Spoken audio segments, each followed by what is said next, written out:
To begin, we want to take a moment to acknowledge and reflect on the land we reside in. So to help us with that, I'm pleased to welcome Elder Claudette Commanda, an Algonquin Anishinaabe from Kitigan-Zibi Anishinaabe First. She has dedicated her career to promoting First Nations rights, history, and culture, a devoted and inspiring mentor. Elder Commanda has taught at the University of Ottawa's Institute for Women's Studies, the Faculty of Law, the Faculty of Education, and the Aboriginal Studies program, teaching courses on First Nations women, Native education, First Nations people and history, Indigenous traditions, and decolonization. And when she's not doing all of those things, she's also the executive director of the First Nations Confederacy of Cultural Education Centers, and has previously served on the board of governors for the First Nations University of Canada. She's also served on the Kitigan-Zibi Band Council on 3 separate occasions. I extend you a warm welcome, Elder Commanda. Thank you for being with us today. Thank you, Mr. Fillmore. Thank you for those very kind, lovely words. You truly warmed my heart, and you do make my spirit smile. And this is what it's all about when we bring good people together with vision and kindness, and it just brings warmth, and it brings so much kindness, and it's all about building healthy communities. Building healthy communities, it's so important. It's about people with that one determination, through inclusion, through diversity, and of course, through vision.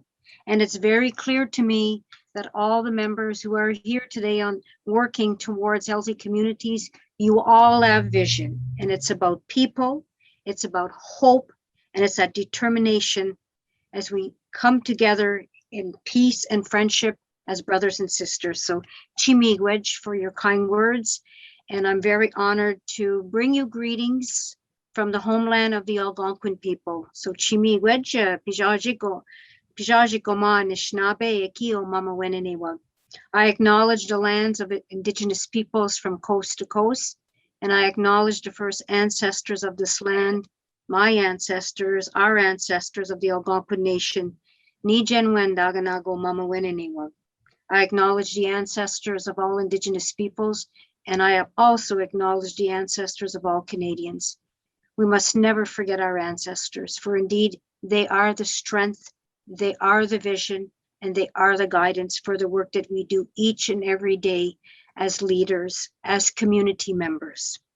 It is said when we come together, we must put our hearts and our minds and our voice together as one, and always give thanks to that one maker, the one who created all, and that is our creator, whom we call Kishiminado. It is said when we come together, let us ask the blessings and directions and guidance and wisdom of those ancestors and those spirit helpers. And so I say to each and every one of you in these words to the creator, let us put our hearts together and our voice together, and let us offer our words of thank you. Let us offer our words of prayer in the way that we understand it, in the way that we have been instructed, in the way that we believe. Chimigwej Kishiminado Onje Kakina Nichkiwedo Gashishin Nishnabe, Miigwej Kinakego Gishiminado. Nibuksendam Onje Kakina Mashkawiziwin, Chiminotaguzewin, Ashishminopomadzwin, Zogi Edwin. Creator, we thank you. Together as brothers and sisters in the circle, we thank you, Creator, for your gift of life. We thank you, Creator, for the beauty of life. And we thank you, Creator, for all that you've blessed us with each and every day of our lives. And Creator, my prayer for all who are here, brothers and sisters, we put our minds, our hearts, and our spirits together in one determination, through love, through kindness, and through respect, that we build healthy communities for all Canadians, Indigenous peoples and Canadians. Chimigwej Kishiminado for that strength. And Creator, please, my prayer for the people, continue to bless them with that strength, with wisdom, and with a good life. And may they walk and embrace those 7 grandfathers who will continue to uphold them, the grandfather of love, wisdom, respect, courage, humility, honesty, and truth. And Creator, continue to bless them with strength, courage, a good life, and most of all, Creator, with love. Chi miigwech. Thank you for asking me to be here to bring you words of welcome and to bring you words of prayer. And prayer is beautiful because it is our song from our heart to Creator. Chi miigwech. Thank you. Miigwech. Miigwech, Elder Commanda, thank you so much. Your words always bring that sense of community that, of course, this is what we're here for today, is to celebrate community and all those that are working hard to improve their communities. So thank you very much for starting us off in a good way today. Now, I have to go back and make a correction. I had mentioned that we're going to be joined by Melanie Thomas, the Vice President of the Community Foundations of Canada. Late breaking news, we've been upgraded. Andrea Dix, the President of Community Foundations Canada, will be with us today instead. So my apologies for misspeaking a moment ago. Let's carry on then. Now, today we have the privilege of making a very exciting announcement for a special community in Atlantic Canada, as well as celebrating the success of the first round of the Canada Healthy Communities Initiative. But I'd like to say a few words just before we get started. Now, I don't have to tell anybody here what kind of year we've had and the challenges that we're still facing as a result of it. But throughout this pandemic, I have been so proud of our country's response, the collaboration among all orders of government, with partners, and most importantly, in communities from coast to coast to coast. And I'm more proud than ever at the response at this community level. Over the last year, an incredible renewed sense of community has helped to propel us in our fight against COVID-19. And that sense of a shared purpose has been our strength and our reassurance through this. And it's brought us together in a time of great uncertainty. COVID-19 continues to have a huge impact on communities across the country, but the resilience and community spirit and the strength that Elder Commanda mentioned have stayed the same and even grown, I think. It's that community fortitude that we're hoping to leverage, when we launched the Canada Healthy Communities Initiative. And I must say that Canadians across the country did not disappoint. I am so excited and truly proud that the Canada Healthy Communities Initiative has helped to support over 250 projects in communities of all sizes. And that's just the first round. As you know, the second round has opened as well. But so far, we have projects such as the Hope Blooms All Ages Park project here in Halifax that will fund a multi-age playground alongside an accessible seating area for seniors in our downtown peninsula, or a project that will create over 30 kilometers of cycling and walking trails along the beautiful Ottawa River. And there are so many more. I can't possibly list them all, but great news, you can find all of these 250 projects on a beautiful interactive map on the Canada Healthy Communities Initiative website. And I encourage you to seek that out and take a look. I think you'll find it quite inspiring. Now, these are the types of projects that we had in mind when we first announced this program over a year ago. Projects that will help Canadians of all ages and all identities lead healthier lives. And I do have to say, I'm overjoyed to see how many impactful projects we've been able to support through this program. I can't wait to see even more incredible projects supported through the second round to see what Canadians and communities will come up with. Now, as a reminder, the second round of the Canada Healthy Communities Initiative is now open. So if you have any questions about the program or about your application, the Community Foundations of Canada is at your disposal to connect with you about your community and how you can apply and other great ideas to help you succeed. Now with that, I'm just going to check and make sure that Yvonne Jones is on the line, and I don't see anything to the contrary.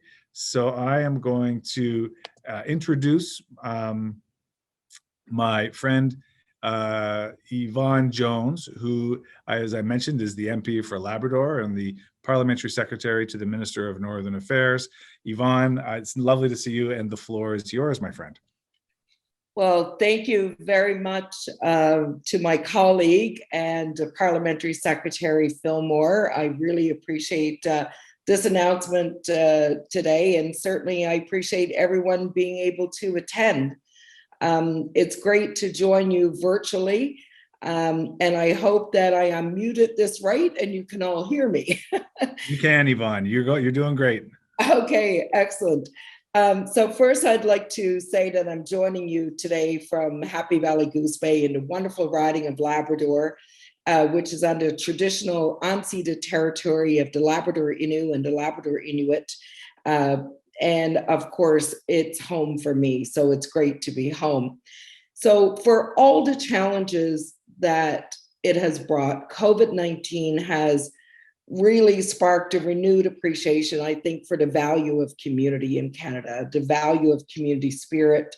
And this year, we have proven it over and over again as we've seen the extraordinary ability of Canadians to pull things together in their own communities and to be supportive of each other. And one of those groups and organizations, like many others, has been those right at the grassroots of community. They played a big role in not just bringing people together, but from an organizational perspective, they've been able to help reduce the impact of this pandemic on so many people and so many families. For that, we owe them a deep gratitude. And I really believe that Canadians will look back on this time of the pandemic and they will collectively respond to build a cleaner, more sustainable, and livable community in its aftermath. So as a turning point in the history of our country, it's also a turning point for all of us in our lives in terms of how we do more to keep each other well. One of those things is investing in people, investing in communities, and working together to reduce social inequities that continue to exist in our society. So our new Canada Healthy Communities Initiative, as the minister said, is all about community. It's about neighborhoods. It's about bringing people together in a safe way as we bring this pandemic under control. Many of those communities on the front lines of this pandemic are best understand the local needs, and we've seen that, as I said. So the Community Foundations of Canada, who've had the expertise and the strong network of partners to work directly with communities to identify and fund projects across the country. And this program was designed to focus on smaller local projects that would have a big impact, a huge impact in helping local communities and local people, creating safe and vibrant spaces, advancing digital solutions, and improving mobility options. Today, we've challenged communities all across the country to partner with us to bring about these creative ideas. And we excited about some of these proposals, and the one that we're announcing today with the NunatuKavut Community Council is an absolutely exciting announcement. The Building Resilience in NunatuKavut project will receive over $240,000 in contributions from the federal government, from digital upgrades to bring connections to people across rural communities in projects like agriculture and many other comprehensive projects that are help building community and support these communities through COVID-19. So I'm really happy to be joined with my colleague, Parliamentary Secretary Fillmore, today to launch this component of the Healthy Communities Initiative, to partner with NunatuKavut. We're so proud to have them as a partner. They are advancing so many great opportunities and initiatives at community levels for people, not just within their own membership, but for communities as a whole. So what we're doing today and investing in projects like this shows how innovative and local solutions can make a real difference in the lives of people and strengthen our communities. So I thank you all for joining us today, and I'm looking forward to the panelists. Thank you very much, Parliamentary Secretary. Thank you so much, Parliamentary Secretary. Great to see you, Yvonne. And I'm so happy that that your community has had a successful application. And we're going to hear more about that in a moment from the proponent. But before we get there, to set the stage a little bit, I'd like to invite Andrea Dix, the president of the Community Foundations of Canada, just to talk about what the Healthy Communities Initiative is for a moment. Please, Andrea. Hi there. Thank you so much.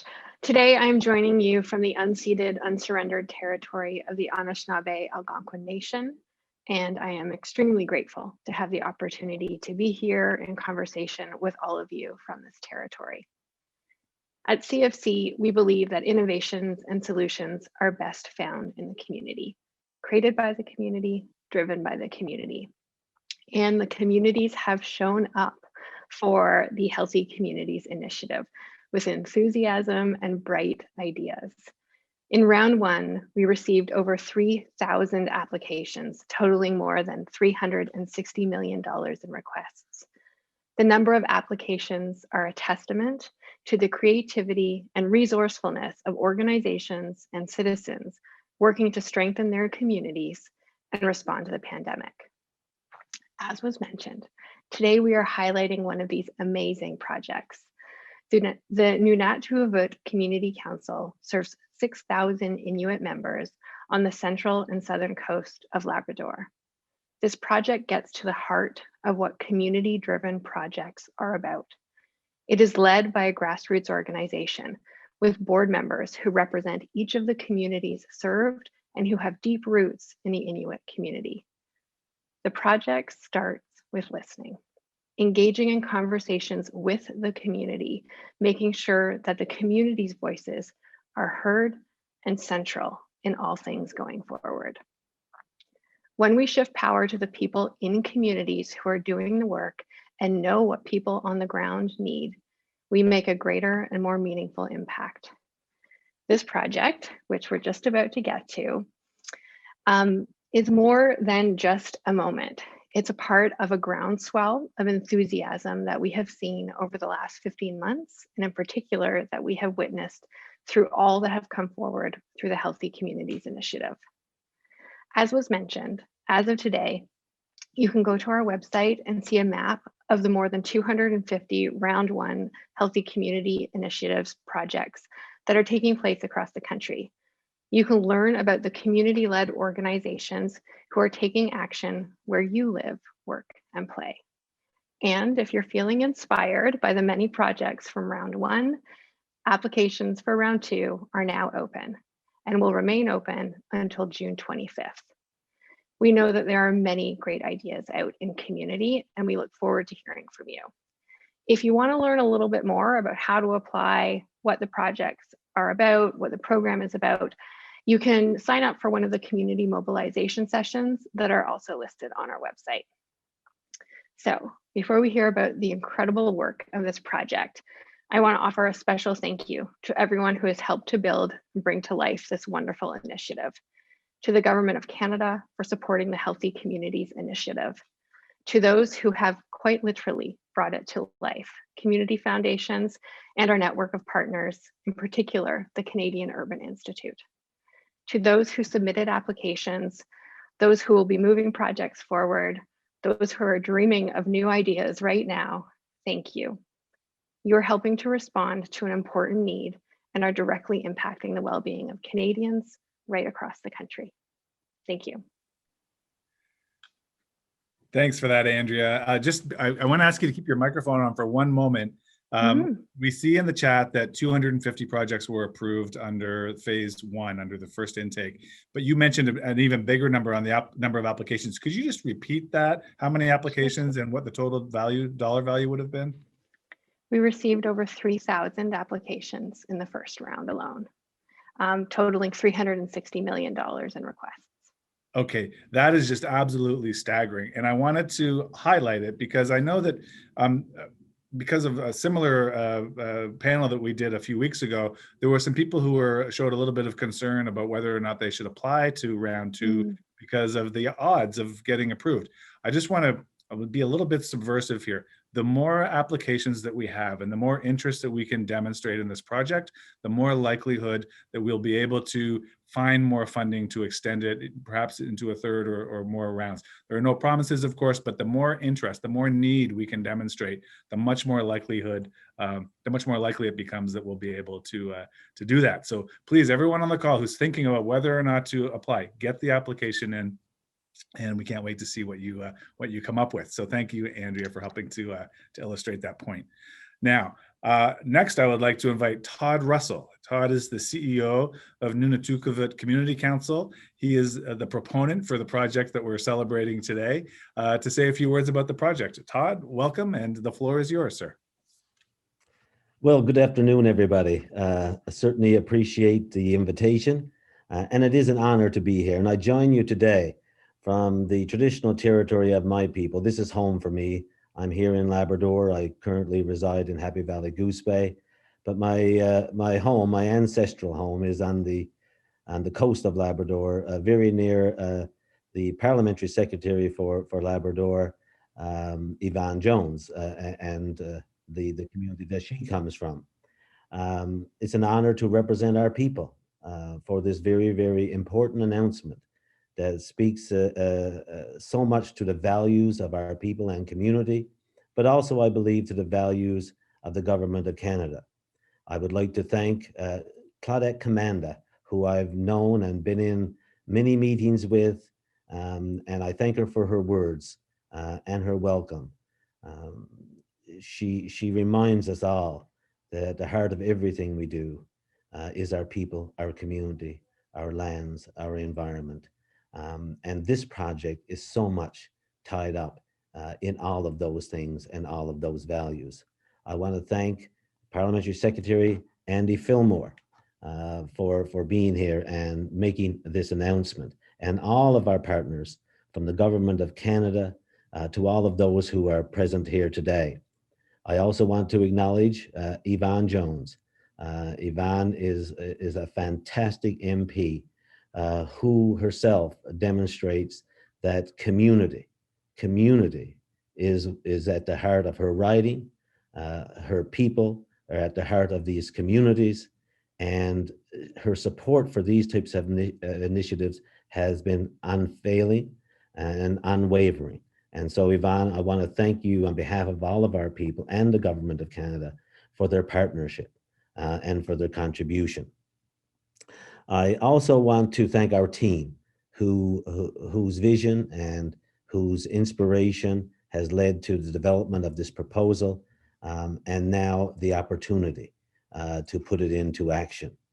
It is an exciting project, and it will bring about, we believe, meaningful, positive change to our communities, and is a great step in helping meet the food insecurities and the connectivity challenges that many of our people face and many of our communities face. And as Inuit, we are shaped by the land, the sea, and ice that surround us. And this deep relationship with our lands and our waters continues to sustain us. We continue to hunt and harvest and fish, and we know the lands and waters that we travel. And this traditional knowledge has been passed down to us from every generation. And we teach our children and we teach our youth how to live on the land. And to supplement and to help with food insecurity, we're going to be doing things maybe a little different, maybe a little non-traditional, but it also helps us affirm and confirm our connection with our lands and our waters. And it helps build upon the food security work that the NunatuKavut Community Council has been doing in our communities over these last number of years. A number of people have mentioned COVID-19, and yes, it has impacted every one of us. We've all experienced it in our own way, in our own communities, in our own part of the world. Yet it has impacted us. And we have seen the issues of food security come to the forefront firsthand. And we have also seen how connectivity, or the lack of connectivity, has exacerbated certain situations in our communities. And so this proposal, this work that we're going to be undertaking with the Healthy Communities Initiative is going to help address some of these challenges and some of these insecurities. In COVID, so much of what we did was about responding to the real visceral needs and in large part the food insecurity needs of our people. And we introduced, hunting grants to encourage people to go out on the land and out on the water to hunt. We launched gardening grants. We had food hampers. We were providing food vouchers. There was so much of the response that we were bringing forward as a part of COVID-19, with the support again of the government of Canada, spoke to food insecurities and connectivity. And Yvonne said it so well, what a massive impact this has had upon how we have coped and dealt with as communities and as a people to COVID-19. And so this work will build upon that. As part of the Greenhouse Project, there's also going to be a large component around education and knowledge transfer across generations. So the element of this work that deals with connectivity is going to be so important, that where we actually do some of these implementation pieces, we'll be able to transfer that knowledge to other parts of our of our territory and into our communities. So we love the innovativeness and the way that this project is designed, because it really does speak to how do we strengthen our communities and how do we emerge from this as healthier communities. And I know this project will certainly foster and help us meet these very, very important objectives. In closing, this is a real investment in people, in Indigenous peoples in our context. And so we're very, very proud to be a partner to help advance the needs and priorities of our people and what we believe is a shared priority and need by the Government of Canada. We look forward to starting this work, and we say NunatuKavut. Thank you for being there and walking this journey with us. NunatuKavut. Thank you very much. Thanks so much, Todd Russell, President of the NunatuKavut Community Council, for your passion is clear, your connection to your community is so clear, and thank you for sharing the details of that remarkable project. Yvonne, you're back, your camera is on. I wanted to give you an opportunity just to, if you wanted to sort of close out a remark about the project, now that we can actually see you, please, you feel free. Well, that's great. First of all, I didn't know you couldn't see me, so I apologize. I had to get a different link or something. Anyway, it's so great to hear from President Russell today, and also Elder Commando. Thank you for that prayer. But NunatuKavut is a governance body, but it's very community minded, and their focus has always been on building healthier communities within their membership. And this project certainly speaks to the kind of legacy that they're leaving in these communities, about moving people forward, uniting people, bringing people into the new age of technology and digital access. So it's all exciting for us, and it's going to make a huge difference. So I want to commend all the people at NunatuKavut office who really put their hand into creating this great project. And as you've already said, Andy, it's been a competitive market out there. So the fact that you can create something that appeases to all of these people that look at this and make decisions speaks volumes as well. I'm going to turn it back to you, because I'm sure you have other guests who would like to speak. Okay. Thank you so much, Yvonne. It's really nice to see you and President Russell.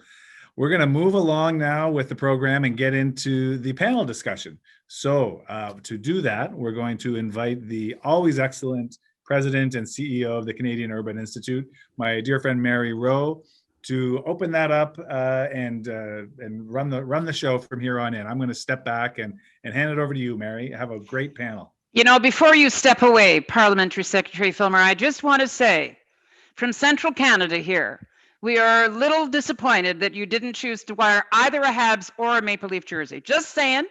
And I'm interested what Mr. Russell would say about that also. How wonderful to hear a wonderful lilt of a Newfoundland accent. I enjoy always listening to the Newfoundland thing. And Parliamentary Secretary Jones, I don't know where your sympathies are in terms of the future of of Canada's hockey, but just saying, here over here in this time zone, there is a big battle roaring between these two cities, and I think that Andy chose a very neutral place. But I'll remember, at least you had a tie on, Parliamentary Secretary. I see the tie. But anyway, I'm glad to join you, and I'm going to ask our panelists to join us for what a great day for the Healthy Communities Initiative to be able to get the map up, as Andy suggested, show the breadth of funding and opportunity that are existing, all these fabulous projects that are being launched across the country. It's wonderful. But also the point that Andrea made, that there are so many applications and applicants, and that we're now in round 2, and you're all busy getting things going. We really are fostering an important movement here. And Andy was one of the early advocates for this in the cabinet, in the caucus, trying to make sure that the government would take seriously what the COVID opportunity was going to be for placemaking. So we're always appreciative of that. And as you suggest, so much momentum. Glad to have so many people viewing today. I can dispatch you now that I've reprimanded you about no jersey, Parliamentary Secretary Fillmore. Just keep your television on. Just saying. And let's now talk about the what we can learn from this particular initiative. I know that in the chat they will have put up the map so people can see, and then we'll continue to learn about the volume of requests and the kinds of requests that are coming in and the kinds of projects that people are going developing. But this one from NunatuKavut is just a wonderful example of a merging of worlds, of the digital world and the community world, and how placemaking can be actualized with the technology. And I know we're getting lots and lots of folks across the country that want to learn. So happy to have Jerry and Shadi and George on with us. And George, come on, what a beautiful backdrop is that? What is that? Where are you, George? Where is that backdrop? Could be Fogo Island, but I don't know where it is. Where are you? That's my hometown of Williams Harbor on the south coast. Oh, it is Williams Harbor. And go Habs go. Oh, just saying. Okay, well, why don't I start with you, George? Let's talk a little bit about what you understand. I mean, you're in a particular role stewarding the kinds of places that this particular initiative is going to be servicing. So why don't we start with you, some perspective from you, then I'm going to come to Shadi next, and then to you, Jerry. So George, we've only got 25 minutes, so give us the high points about what you're gleaning from this kind of a proposal and this kind of an initiative. What are your observations? Well, thank you, and thank you everybody for the invitation and the opportunity to share a little bit about our project. And I just wanted to acknowledge our elder as well, and thank you for the welcome. For us, I think a lot like the rest of the world, we weren't prepared for COVID-19 or the pandemic when it hit, and it highlighted some issues in our communities, and obviously consulting with our remote communities on a wide variety of issues, including food security and things like that, is very important to operating our department here, but also our organization. And we were struggling to be able to continue with consultation efforts and community engagement as a result of the pandemic and shutting down certain areas. So we're hoping that this project and working along with the Healthy Communities Initiative, that we're able to bridge those gaps and to be able to get the infrastructure put in a lot of our smaller, more remote communities that are going to be able to provide those links and to keep the communities engaged and keep those consultations moving forward. And I guess the second part to this really, a lot of it is around food security. And we continue with a lot of initiatives here, like our community freezer program, trying to get traditional foods and country food into a lot of our communities. And we're hoping that this program, like President Russell said, it may be a little different, but it's still going to help. We think with food security and providing healthy options for a lot of people in our smaller, more isolated communities. So I guess overall, that's kind of what the goals are, and we're really looking forward to starting on this right away and getting things moving.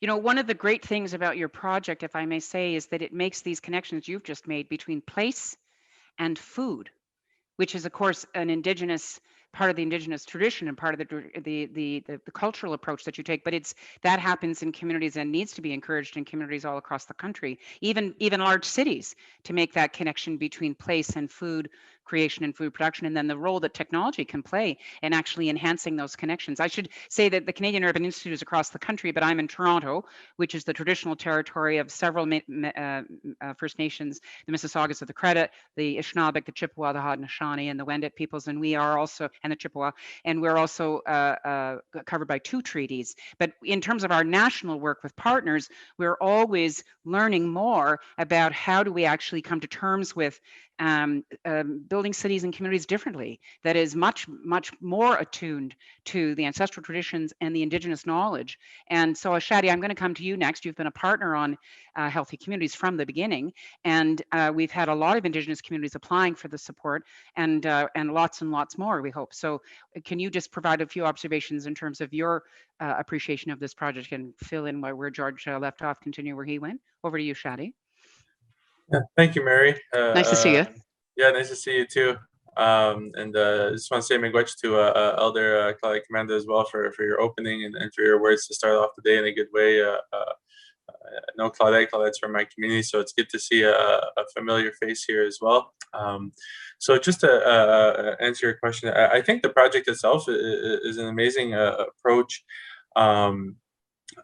As Todd Russell had mentioned, looking at kind of different approaches, but utilizing indigenous values when we're looking at those approaches. So I think it's an amazing kind of act of, in a way, of self-determination for our people as a whole, to be able to decide for ourselves what food security looks like, whether that's using new and innovative approaches, technology, different tools that might not be viewed as inherently traditional, but they still utilize the values of our communities and of our people. So I think that's amazing to see. And I think that's happening right across the country as well. From the NEFC's perspective, so I work for the National Association of Friendship Centers. We work with urban Indigenous communities primarily. And Mary, you had mentioned a connection to food and place, and I think that work is happening in urban spaces as well as rural spaces, but also utilizing technology to build community through addressing issues of food security. So I can bring up an example of a project amongst our Friendship Center network that I think has been really great. The Maniwaki Native Friendship Center, just north of Ottawa, has a project where they have a local chef from the community who does kind of webinars with community members. They hand deliver food to whoever wants to participate, and then together those folks will cook the meals together. And so we're addressing the Friendship Center is in a way addressing food security, but also building community through the use of technology and connecting people that otherwise might not connect and learn from each other. So I think the Healthy Cities Initiative is giving our communities an opportunity to really explore these new approaches in depth, and it's really great to see all the different ideas that are coming out. Yeah, and as you say, food is this kind of universal connector. Seems to work rural communities, small communities, big communities, urban neighborhoods, and we've been collecting examples of community-based innovation since COVID hit on CityShare. Somebody can put it in the chat if you haven't had a look, citysharecanada.ca. And there's a ton of initiatives coming locally that are food-based. And some of them are highly organized and some are much more just neighbor to neighbor, as you just suggested. But the wonderful contribution, the model that your friendship centers provides to communities all over the place about how to create hubs and connection. And I just want to acknowledge that the National Association of Friendship Centers is 50 years old next year. You're looking good, Shadi, for 50, just saying. And it's a really interesting, profound model of gathering and outreach that was initially focused in one particular kind of way, but it's evolved over 50 years, right? And as you say, the technology is giving us an opportunity to create this in ways we could have never imagined. I love the kind of way that this particular initiative and what George signaled is kind of not, as you suggested, George, it's not what people expect. It's sort of, oh, wait, gee, didn't think that's how technology could be applied. Oh, So Jerry, this is your bag. You live this stuff all the time. I know you've been on the evangelical side of this saying, come on, technology can be good. And you're gradually winning those of us that are stubborn over. So what's your perspective as you look at this nature of the intervention in this particular project, and also the people that will be listening who are looking at possible interventions that they might want to apply as well? What are your thoughts? Well, I think first and foremost, I do want, this is my soapbox, right? That technology can be most definitely a force of good. Unfortunately, it is often misused or abused. That said, I've often found, at least in my own experience, chatting with my Indigenous colleagues, people who work in these areas, that there's actually a lot more in common in the way of the Indigenous mindset and model, the way our Indigenous friends and family think about the world. And the modern way that we're thinking about technology, particularly how we deploy digital, in the sense that it is much more holistic, and yet at the same time, the ability to both see how the technology connects into a bigger picture while being able to focus on very, very specific purpose and needs. And while that could be said as essentially just good digital architecture approaches. But at least with my Indigenous friends, that feels like a very, very neat, aligned way to talk about 7 generations, stewardship, etc. It all has some beautiful parallels in the way we think about architecture in the digital world. And so I often find that I really wish that instead of just talking about how we should bring STEM and digital into Indigenous communities, there is a lot that our digital professionals can learn from Indigenous cultures. Oops. Oh, there you go. I thought Mary blinked. No, I haven't. No, I didn't cut you off. Nothing. But question for Shadi and Jerry about this, and George, you may have a perspective too. What is the percentage of digital access in Indigenous communities across the country? Do we know what I know that the federal government, the budget had some allocations for more, but what right now, does anyone know what the actual number is? Maybe somebody in the chat will know. Does anybody know what the level of penetration and availability actually is? Shadi, do you know? I don't have that number off the top of my head, but I think it's going to vary depending on region. Obviously, working in cities where we work is going to be different from folks who are working in more rural or remote areas. Mm-hmm. Although we still have parts of cities that don't have it too, I mean, yeah, I live in Ottawa and I'm in some kind of dead zone here, so yeah. I know it's weird. I don't have the greatest connection right now, but I think it varies, but I don't have the exact number. I mean, I guess the point I'm making is that we can talk about these digital solutions all we like, but if people don't have access to them across the country, and that means in every community and particularly in Indigenous communities. So I just think I don't want us to lose sight of that there's going to be an access issue and equity issue consistently around that. Somebody will probably put it, oh, Jerry just put something in. Okay, so it's only 24%, Jerry, you're saying has access. Well, that's from 2017, yeah? Okay. Mary, you're muted, Jerry. Go ahead, yeah, go Shadi. What I can say is that from the friendship centers that we work with that are located in the north, as well as in kind of northern parts of different provinces as well, more rural areas, we do get consistent feedback that the connection is not the same, and that there is an internet capacity issues in those areas. And so initiatives that might work in the cities or in the south here don't necessarily work the same way in the areas north, and that there's some capacity work that needs to happen up there as well, and some investments in the infrastructure to make these projects work. Mm-hmm. George, if I come to you next in terms of the nature of sort of what you would see as the kind of priorities that you're observing in the region, and this project being one. I know that the region will have applied for all sorts of other things through the Healthy Communities Initiative, but can you just give people a picture of what you think the other kinds of challenges are, and where these kinds of interventions that are place-based could potentially really improve the quality of the urban and community fabric? Thoughts on that for other things your mind is on? Well, yeah, and I can come back a bit to, I guess, the second part of the project. It's some of our people that live in, in places like Goose Bay and Labrador City are not as connected right to the, the resources that we have, say on the South Coast. So we there's always that. We try to maintain a, community freezers and things like this that that can help provide, traditional food like char, salmon, cod, and berries and things. So I think growing the our capabilities with the, the greenhouse program that's part of this is going to, enhance our capabilities, and it's going to, I think, help us grow that particular program and keep both the size of our population in hopefully attached to our community freezer program, the country foods and stuff that we have available. So we're really hoping that it can improve the communications as well. Mm-hmm. Mm-hmm. And again, the community freezer model is like the community pantry models in other kinds of jurisdictions. These ideas of food hubs of some description, eh? Yeah, I hear you. And in terms of, part of the importance of the Healthy Communities Initiative, certainly from our point of view and from all of our partners' point of view, is we just want to learn like crazy. What is it that people need? What is it the communities are creating or co-creating? How do we copy from each other?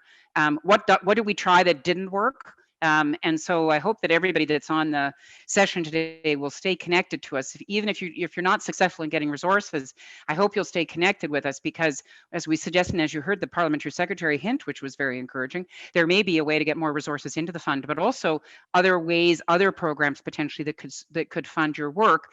And what do we as a country building this capacity across the country? What other ways are there for these kinds of things to happen? Are there ways for provincial governments to engage? Are there ways for the private sector to engage and provide resources? And how do we build this sort of from the ground up? Jerry, you have your finger in a lot of different pies. Do you have a sense of where you'd like to see the digital connection, go in terms of strength playing through digital? What do you hope to start seeing more of? Well, I think first and foremost, I think in terms of purpose and advancement, definitely, digital for all. We're really long past due date where access to high quality broadband should be a right and not just something taken for granted. That's one. And then next is just significant more advancements in the ways that communities across the country would be allowed to roll out these access, right? The current model of largely relying on only commercial providers, I don't see that being capable of closing those gaps anytime soon. I think just the simple act of allowing municipalities and communities to be able to roll out their own internet access and providing some seed funding to help them with that alone, I believe, is going to go so much further because the technologies that are available to make this sort of connections is so much further along now than even 5 years ago. Everything from the combination of using micro smart grids together with providing internet access to other much more ingenious means of providing internet access, using satellite signals have become way cheaper as well, along with other very, very innovative terrestrial approaches. So I'll end there by saying that I think the future is bright. I hope our national leaders will have the courage to embrace this goal of really pushing hard on digital access for all.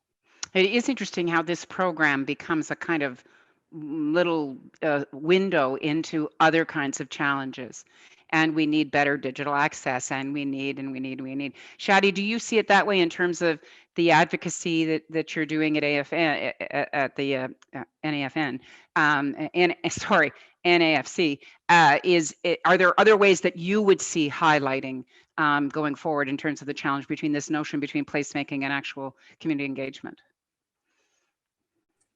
Yeah, I mean, I think there's still a lot of work, and I think right now, given the realities of COVID and the work that friendship centers are doing, there's a lot of innovation happening on the tech front. At other levels, I think it's kind of skyrocketed in terms of the amount of tech that folks are using to reach out to community, to connect community, to maintain kind of community programs, whether that be social, child and family, or even cultural programs. I know that there's I feel like there's almost a significant boost in the level of cultural programming that's taking place online, whether that's language learning and knowledge transmission. So I think it's still a little bit early to kind of say what the impact of all this is going to be on our communities, but I'm definitely seeing a significant growth that I don't think will go away.